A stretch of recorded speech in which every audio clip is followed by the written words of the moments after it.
മനസ്സമാധാനം ഒരിക്കലും നമ്മളെ തേടി വരില്ല. കാരണം അത് നമ്മുടെ കൈകളിൽ തന്നെയാണ്.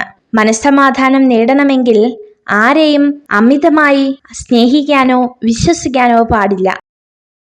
സ്നേഹം ഒരിക്കലും ചോദിച്ചു വാങ്ങുന്നതിലൂടെ ലഭ്യമാകുന്നില്ല. അത് ലഭിക്കുന്നത് നൽകുന്നതിലൂടെയാണ്. ജീവിതത്തിൽ ഒരാൾക്കെങ്കിലും പ്രതീക്ഷയാവാൻ കഴിഞ്ഞാൽ ജീവിതം ധന്യമാകും. വിനയമുള്ള വ്യക്തി ഒരിക്കലും ഒരു അഹങ്കാരിയായിരിക്കില്ല. ജീവിത സാക്ഷാത്കാരത്തിന്റെ യഥാർത്ഥ ലക്ഷണമാണ് വിനയം. ചില വൃക്ഷങ്ങൾ അങ്ങനെയാണ്. സ്വയം വെയിൽ കൊണ്ട് മറ്റുള്ളവർക്ക് തണൽ നൽകും. കല്ലെറിഞ്ഞാലും തിരിച്ചു നൽകുന്നത് പഴങ്ങളായിരിക്കും. മനുഷ്യന്റെ കൂട്ടത്തിലുമുണ്ട് നന്മ മരങ്ങൾ. കഷ്ടപ്പെടുന്നവരുടെ കണ്ണീരൊപ്പാനും ജീവിതപാതയിൽ കാലിടറി വീണവർക്ക് താങ്ങും തണലുമാകാൻ ശ്രദ്ധ കാണിക്കുന്നവർ. ലോകത്തിലെ ഏറ്റവും മികച്ച അധ്യാപകരാണ് ജീവിതവും സമയവും.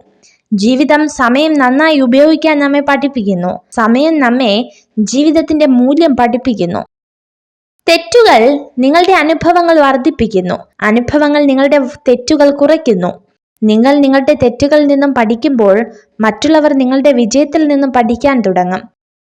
സ്വന്തം കർമ്മപദങ്ങളിൽ സ്വയം വിമർശനം നടത്തി ഞാനെന്ന ഭാവത്തെ ജയിക്കാനായാൽ അത് നമുക്ക് സംസ്കാര സമ്പന്നമായ ജീവിതത്തിലേക്കുള്ള വാതിലുകൾ തുറന്നു തരും.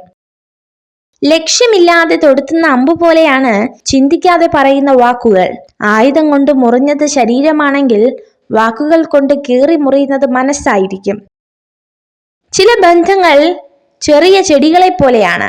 നനച്ചു പരിപാലിക്കാതിരുന്നാൽ പെട്ടെന്ന് കരിഞ്ഞുണങ്ങും. പിന്നീട് എത്ര നനച്ചാലും കിളിർക്കില്ല. അതുപോലെയാണ് ചില ബന്ധങ്ങൾ. വീണ്ടും ചേർത്ത് വെക്കാനാകില്ല. എപ്പോഴും ഒരു നല്ല വ്യക്തിയാകുക.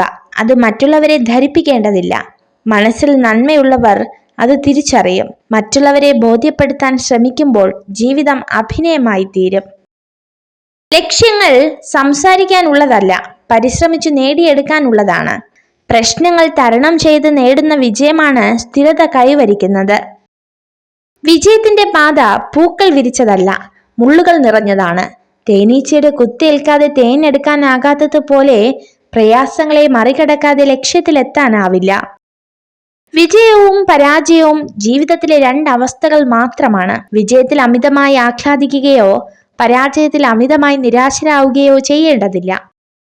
നിങ്ങളോട് പുഞ്ചിരിച്ചുകൊണ്ട് മാത്രം പെരുമാറുന്ന സ്ത്രീകൾ നിങ്ങളുടെ സൗഹൃദം ആഗ്രഹിക്കുന്നു.